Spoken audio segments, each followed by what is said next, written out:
Bien, bonjour, en quelques mots, je vais vous laisser réciproquement vous présenter. Alors bonjour, moi je suis Marion El-Boulati, je suis maître de conférence praticien hospitalier à l'Université de Poitiers et je travaille plus particulièrement sur la santé environnementale et également sur l'éducation thérapeutique au niveau du CHU de Poitiers.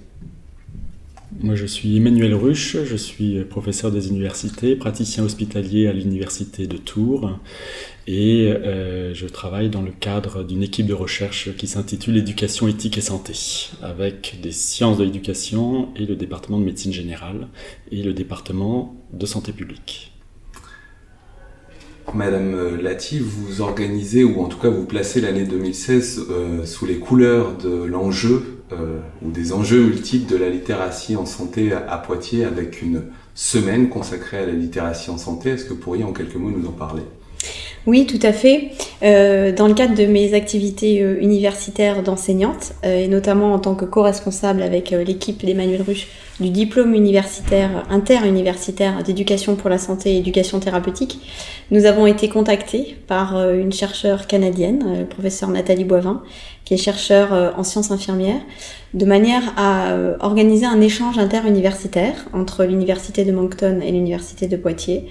Et Nathalie travaille particulièrement sur cette question de la littératie en santé qui nous semblait être une bonne opportunité pour nous de nous acculturer à cette question qui est déjà traitée en France, mais pour laquelle nous, en tout cas dans notre région, nous n'avions pas organisé ou débattu sur cette question. Alors cette semaine aura lieu en mars 2016 et va s'articuler autour de différentes manifestations sous forme de conférences, de débats, d'échanges avec des étudiants, mais aussi des professionnels de santé et de l'éducation. Alors très concrètement, la planification prévoit des formations dans le milieu, c'est-à-dire auprès de professionnels de santé ou d'éducation dans leur milieu d'activité, de manière à, par petits groupes, faire outiller ces professionnels, comme le dit très bien Nathalie Boivin, sur ces enjeux de la littératie en santé, c'est-à-dire comment mieux communiquer avec un patient ou une population, une personne quelle qu'elle soit. Donc ça c'est plutôt au début de semaine. Et puis le mardi, nous aurons une réflexion autour de la littératie avec les membres de la Société régionale de santé publique Poitou-Charentes, en lien également avec la Société française de santé publique. Nous avons également des manifestations avec des étudiants des sciences infirmières autour d'une après-midi sous forme de conférence. Et nous avons aussi organisé, dans le cadre de ce diplôme universitaire d'éducation thérapeutique, éducation pour la santé, un colloque qui aura lieu le mercredi 16 mars à la faculté de médecine et pharmacie de Poitiers, autour de la littératie en santé, avec Nathalie bien sûr, mais également les acteurs nationaux qui réfléchissent à cette thématique, et également nos étudiants, puisque nous organisons chaque année un colloque avec nos étudiants, de manière à ce que ça s'intègre complètement dans les enjeux pédagogiques de notre diplôme. Ensuite, l'IRAPS, l'instance régionale d'éducation et de promotion de la santé Poitou-Charentes, organisera également un colloque au plus autour des enjeux de promotion de la santé et d'éducation en santé. Et enfin, nous terminerons la semaine par une formation, je l'espère, dans le milieu auprès des professionnels de santé du CHU de Poitiers. Voilà.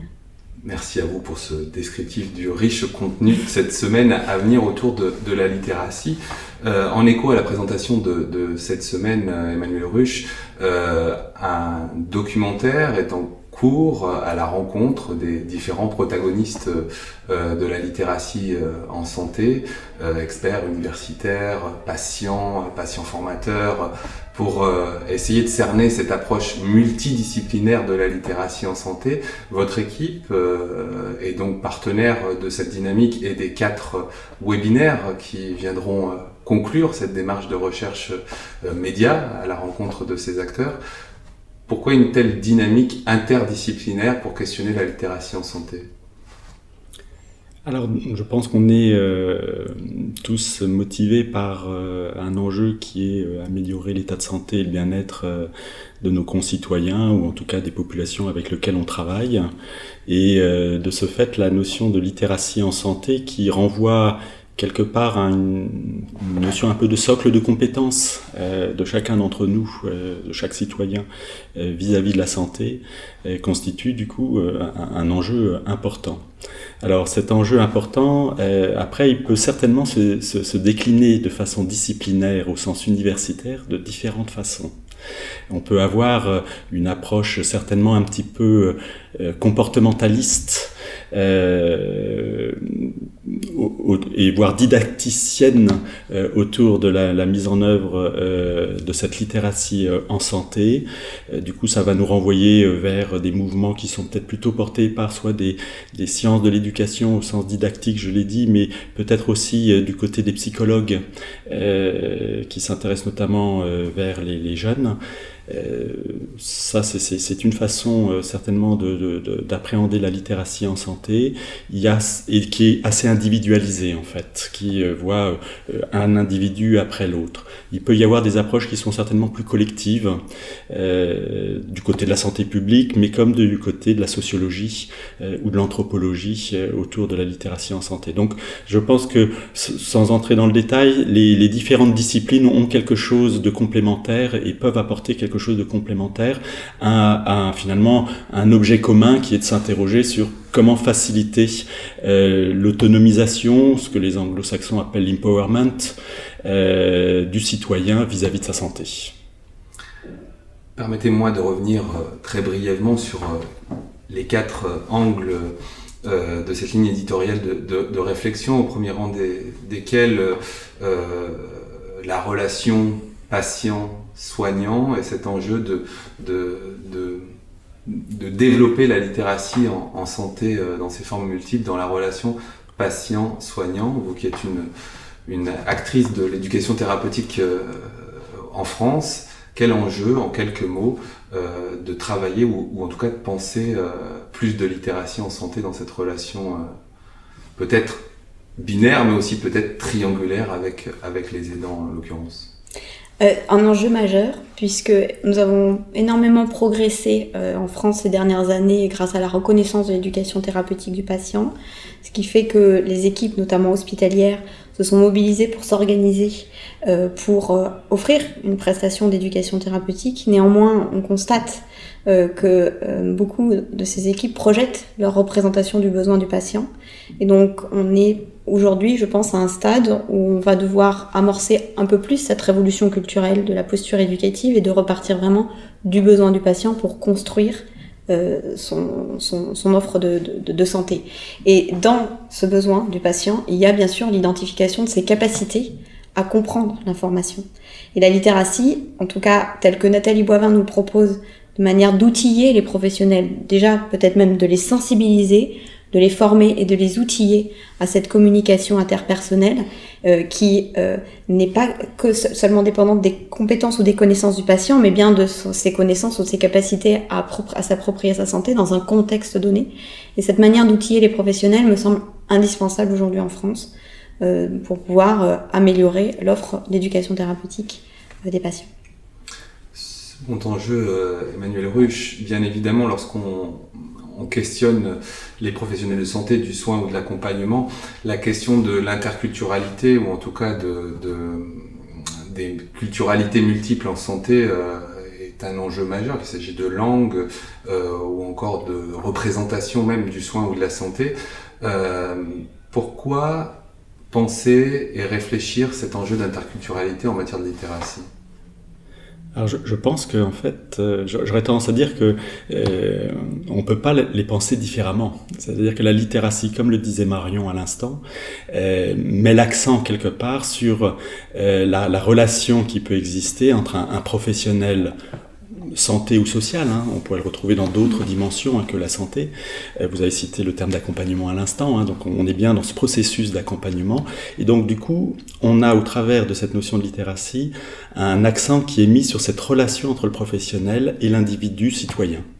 Et ça, c'est vraiment un enjeu essentiel parce que qui dit relation dit deux partenaires, ou en tout cas deux acteurs de cette relation.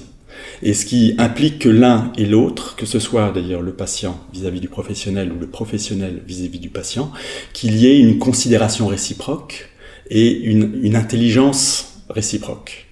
Donc ça, c'est vraiment essentiel. Et du coup, l'interculturalité, alors l'interculturalité dans le domaine de la santé au sens anglo-saxon, c'est une interculturalité qui a été vue souvent historiquement sur des aspects de différences ethniques. Mais on peut aussi voir cette interculturalité dans d'autres sociétés qui sont construites un petit peu différemment que le modèle nord-américain, dans une interculturalité qui peut être aussi entre catégories socio-professionnelles. Et on sait bien que les professionnels de santé n'ont pas tout à fait le même profil socio-culturel que la population qu'elles soignent. Et donc cette attention à l'autre, aux représentations de la santé de l'autre, à la façon de s'exprimer de l'autre, doit permettre de faciliter ce que disait Marion qui est essentiel, c'est-à-dire le relationnel entre ces deux acteurs. Revenons sur le développement, en tout cas dans plusieurs pays du monde, sous des appellations multiples. On parle du patient expert, du patient formateur, du père aidant formateur. On voit bien qu'en fin de compte, il y a aujourd'hui un rôle des pairs ou des accompagnements des pairs dans les communautés qui est en train de se structurer avec une reconnaissance du pouvoir agir du patient, y compris dans les processus de formation ou d'apprentissage. Pourquoi questionner cette répartition des rôles d'apprenance ou d'apprentissage à travers le soignant d'une part, mais aussi ces nombreux pairs aidants ou patients experts par exemple? Me semble que, comme on le voit actuellement dans le colloque où nous sommes sur les déterminants sociaux de la santé, un patient ne peut pas se concevoir comme un être isolé. Et donc l'aidant est un élément clé de la prise en charge, notamment des pathologies, je dirais, pédiatriques, où l'aidant de fait est le parent, et où de fait l'aidant est très présent dans les pathologies neurodégénératives ou les pathologies lourdes. Et on ne peut pas concevoir aujourd'hui l'éducation d'un patient sans l'accompagnement de son aidant, me semble-t-il. Pour conclure sur ces thématiques, et sans doute non la moindre au vu des mutations qu'elle entraîne à tous les niveaux de pratique en santé ou d'accès à l'information en santé, on parle de révolution digitale, on parle d'évolution digitale pour certains, on parle aussi d'humanité digitale avec les experts de l'anthropologie des pratiques digitales, des communautés de pairs très très fortes avec des impacts en matière de transfert de messages, une nouvelle littératie de compréhension des pathologies aux frontières du virtuel et du réel avec de nouveaux outils technologiques ou informatifs. Questionner la santé dans l'ère digitale, en quelques mots, Emmanuel Ruch, qu'est-ce que vous pourriez nous en dire ? Alors, je pense que ça me renvoie à deux éléments. Un premier élément qui est que le digital peut être une source de participation citoyenne. C'est des outils qui facilitent, parfois à l'extrême, et parfois de façon, je dirais, orientée, certainement. Mais ça, c'est un outil qui peut se concevoir comme un outil, si la population et si les citoyens prennent l'habitude de l'utiliser à bon escient. C'est plus l'usage que l'on fait de l'outil que l'outil lui-même que j'interroge là. En tout cas, ça me semble être un élément d'une démocratie en santé, peut-être. Alors, après, il y a un deuxième élément qui est l'utilisation de ces outils numériques ou digitaux dans le cadre de la prise en charge soignante ou de la prise en charge en termes de santé. Ce qui interroge à la fois les pratiques des professionnels de santé, on revient sur la relation en fait, la pratique des citoyens ou des patients, et peut-être aussi d'autres acteurs qui vont venir se greffer, qui sont ceux qui conçoivent ces outils digitaux et qui ont certainement des intérêts et des enjeux autour de la santé. Donc on va rajouter certainement, comme dans d'autres domaines, on pourrait citer l'industrie pharmaceutique vis-à-vis du médicament, etc. Mais on a là un acteur qui ne sera pas certainement neutre dans la façon d'envisager les choses. Donc il y a une véritable réflexion à avoir sur lequel je pense qu'en France on est plutôt dans les prémices. Voilà, il y a quelques équipes qui y réfléchissent, mais il y a beaucoup de travaux à faire dans ce domaine-là, autour de ce que va intégrer cette notion d'outils digitaux dans la relation soignante, en fait, entre le patient et le professionnel de santé. on a déjà des interrogations sur ces nouveaux outils un petit peu numériques, peut-être un petit peu à part, qui sont dans la construction de patients virtuels, de cas cliniques au travers de patients virtuels, voire de l'utilisation de mannequins, etc., où on s'interroge sur la perception que le soignant qui utilise ces outils virtuels, qu'est-ce que ça va engendrer dans sa perception du patient lui-même. Donc, on est vraiment dans un champ et dans une révolution qui se profile, qu'il va falloir investiguer. Et le problème, c'est que les progrès vont souvent plus vite que le temps de la recherche. Avec un enjeu éthique qui est de ne pas standardiser la relation à travers ces outils numériques, mais au contraire de les utiliser dans un contexte donné pour mieux identifier les représentations des uns et des autres et pour mieux s'adapter au contexte sociétal actuel. Voilà. Oui, de conclusion, effectivement, les organisateurs de ce dispositif et de la construction éditoriale du documentaire ont voulu faire écho à cet enjeu démocratique et de participation. Effectivement, outre la participation des experts, il sera possible à tout un chacun de donner via la mailbox de Santé Comprenons-nous le site ses avis, ses attentes, ses aspirations en termes de réflexion en littératie sur la littératie en santé. Quel message, pour conclure, vous voudriez faire passer à ces potentiels acteurs qui pourraient participer ou alimenter le débat à travers le site? Mais je crois qu'il faut, en France, nous sensibiliser, nous outiller. Je crois qu'on en est là et que, effectivement, même si c'est un thème qui est déjà bien traité par ailleurs dans d'autres pays, je crois qu'en France, en tout cas, en ce qui me concerne de l'expérience que j'ai, on a tout intérêt à se saisir de cette question dans les pratiques quotidiennes pour améliorer la relation entre patients et soignants, entre éducateurs en santé et population générale, pour éviter de projeter les représentations des besoins qu'auraient ces personnes, que nous avons tendance un peu trop à projeter. Or, la démarche de santé publique, c'est bien de partir du besoin de ces acteurs-là. Et la littératie est un outil pour nous y aider, à mon sens. Emmanuel Ruch, en guise de conclusion ou d'appel ou de plaidoyer, je ne sais pas comment pouvons-nous l'appeler. Je pense dans le champ de la santé, on est dans des processus d'évolution des connaissances qui sont très rapides. On en a eu un exemple avec une intervention aujourd'hui dans le cadre de ce colloque autour de l'épigénétisme. Et on voit bien que l'utilisation à bon escient des moyens technologiques de demain dans le domaine de la santé nécessite pour le citoyen d'avoir une compréhension de ces modèles de développement d'une bonne santé comme d'un processus pathologique. Et donc la littératie en santé, qui pour moi permet d'apporter un socle de compétences aux citoyens, aux futurs patients ou aux patients actuels, est vraiment une condition sine qua non pour avoir une autonomisation et une utilisation démocratique, effectivement, des débats dans le champ de la santé de demain. Écoutez, merci à vous. Merci. Merci.